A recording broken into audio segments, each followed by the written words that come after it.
Ooh, hello my friends. Hope you are well.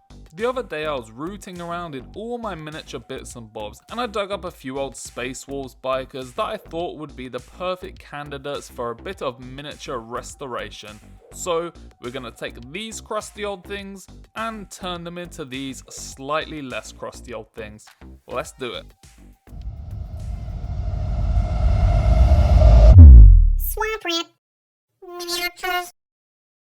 Now I believe what we have here are some 3rd edition Swift Claws from everybody's favourite intergalactic lupine fighting force that I'd originally rescued from an old box rotting away in my dad's attic. They're in pretty bad condition as you can see. They're covered in mould lines and clipping artifacts. They've got gaps, broken parts, missing limbs, this horrendous texture from the cubic litre of ancient primer that's been slapped onto them, and that's not even mentioning the fact that these guys can't reach their own pedals. So it was safe to say that before we could even think about starting the painting, we had a bit of repair work to do first. I thought I'd make a start by cleaning up the multitude of awful textures we had going on here, and I'd wanted to strip the paint off the miniatures originally, which would have got rid of all this shit, but the 20-year-old primer had basically crystallized into an impenetrable layer of vibranium, so I had to settle for scraping away as much of it as I could with a knife and some fine grit sandpaper instead, which was far from ideal, but it did allow me to remove all the mold lines and leftover sprue at the same time. A couple of the heads were looking worse, and that time I let my mum cut my hair before school, so I decided to replace them using some different ones I'd salvaged from the same manky old Space Wolves box. I did like this chonky one though, so instead of replacing him, I tried to restore the original look with a snippet of wire to replace the broken antenna. Next, I snapped off their remaining arms as I wanted to get these boys sitting naturally in their seats, which wasn't too difficult actually. I just had to trim off some of the bits around the seating section and on the insides of the Space Wolves legs, and the riders could now finally sit on their seats after 20 long years of hovering above it in the same way I hover my butt at a public toilet. And it also meant I could stick their driving arms back into position on the handlebars, as well as chuck on a few more salvaged parts for their weapon arms. I gave this guy a fancier power pack because I feel like he's a leader, and a leader needs something to distinguish himself from the humble peons. Then I just drilled out the barrels on the bolt guns and the exhaust pipes to make them look a bit less shite. The minis were looking a bit better at this point, but we still had a lot of filling in and tidying up work to do to make them look a bit prettier.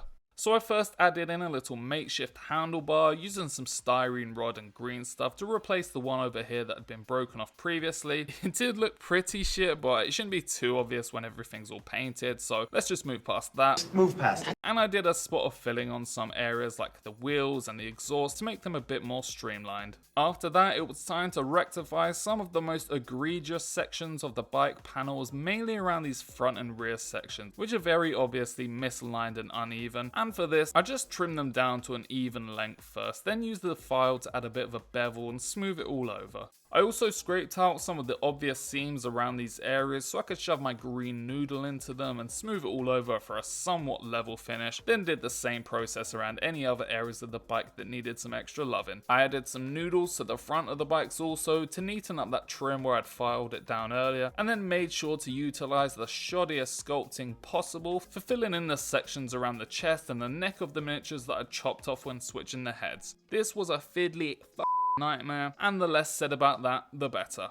But hey ho, after I cleaned off the excess green stuff, we were actually looking okay. They were still quite rough around the edges, and I was debating whether I'd actually made any positive difference to them, but when they're compared to their pre-cleanup state, there is a noticeable difference. And I thought we'd get a better impression of the cleanup work once they're all primed and have a nice uniform colour.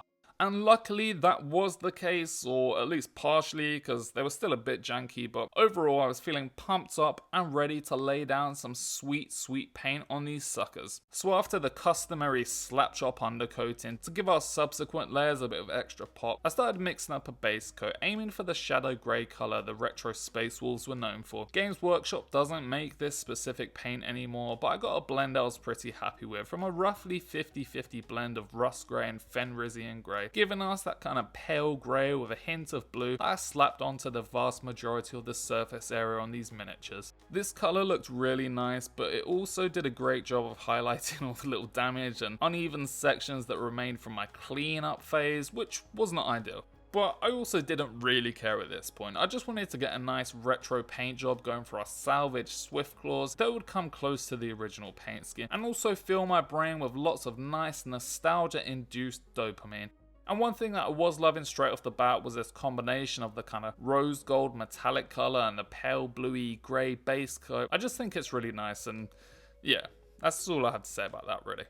After filling in the last few little base coats, I selected my colours for the pauldrons, which of course will be yellow and red to fit the retro Space Wolf style, and I'd undercoated the left one with a bone colour first to make layering up my yellow paint a lot less annoying, as it has a much better coverage over this colour than the blue base coat, whilst the red one just got slathered on with a couple of brighter layers for a subtle bit of volume.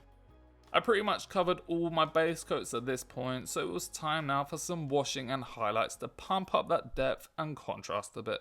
The metallics were my first victims and received a few squirts of some black and some dark brown washes onto the silvery and rose gold metallic areas respectively, while our nice bluey grey coloured areas got a much more selective treatment using a dark blue one. I basically used this like a pin wash to add definition between all the individual little panels and plates, just taking my time and really trying to be delicate with this. Basically as delicate as you would need to be to pick up a quail egg between your butt cheeks. To push that effect further, I started doing a bit of your bog standard edge highlighting on the paneling of the bike and the miniatures, using a first slightly thicker layer to lay the foundations, then coming in with a second brighter layer that I apply in a fine layer on top to accentuate the edges. And the majority of these areas had unfortunately lost their nice sharp edges to the wounds of time, which meant I couldn't really use the side of my brush as much as I'd like for this, and it resulted in some slightly wonky highlights overall, but that's just part of the charm of them being older miniatures, right? After that, I finished off our metallic sections using a couple of brighter metallic paints for each coat, and I was going for less of an edge highlight for these bits and more of a wherever I feel like it kind of highlight, using some nice bright gold colours especially to pump up the luster on the pieces of trim. The black weaponry got some quick edge highlights for definition, then I picked out these skulls as well and finish off this stage of painting by touching in the skin and the hair. For this guy I went for a kind of stubbly buzz cut effect, whilst this guy got a pretty majestic orange colour and he was left looking like a big old ginger cockatoo. Now, after consulting the ancient texts, I have learned that yellow and red triangular heraldry is used for the Swift Claws to denote their close combat style, so I went about adding my own wonky version of these, tracing them in with an orange colour first, that's easier to cover up when mistakes are inevitably made. I used a really nice bold red colour to fill them in properly, and they looked pretty good all in all. They were definitely a bit wonky as I said, but no wonkier than anything else I'd painted so far, so at least I was being consistent in my wonkiness. Wonky. For the right pauldron, I thought I'd just freewheel it this time instead and add a bit of my own mediocre painting charm to the miniature, so after going for a somewhat triangular shape, I cut into it with a couple of little red nibs, which gave me this cool little motif that kind of looked like a broadhead arrow, so yeah, that was kind of cool. With that though, I was on to the final details just to polish everything off now, painting in bits like these screens which give a nice little burst of colour up front, these buttons in the surrounding areas around the handlebars, the lenses, and the tiny little lights on the side of this guy's helmet, and then last of all were the headlamps on the front of the bikes, which I decided to paint in with a nice bright green colour to go with the screens. I tried adding a cheeky little OSL effect around these on one of the miniatures, but it looked like absolute shite, so that idea got abandoned faster than your nan in a nursing home, and all of our painting work was now completely finished. Which meant all that was left to do now was the basing, for which I chose a kind of muddy, snowy vibe as I thought it'd complement the colour scheme of the miniature as well. And with that, my friends, our banged up retro Swift Claws had officially been rejuvenated, and it was time to see how they came out.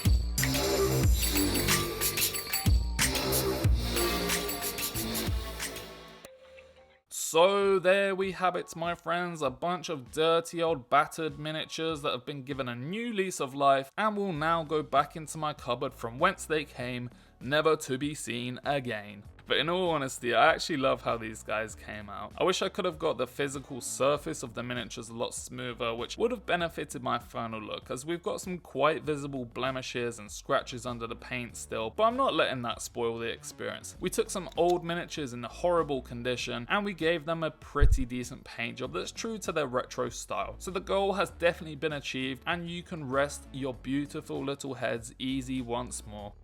Thank you for watching if you made it this far into the video, and if you enjoyed it then please subscribe or leave a like or a comment. Let me know if there are any other old manky miniatures you'd like to see me rejuvenate, and let me know how many ants you think there are in my back garden. I've counted them and whoever gets closest will win a bag of toenails. As always though, I have been your friendly neighborhood swamp rat, and I will see you very soon in another video. See ya.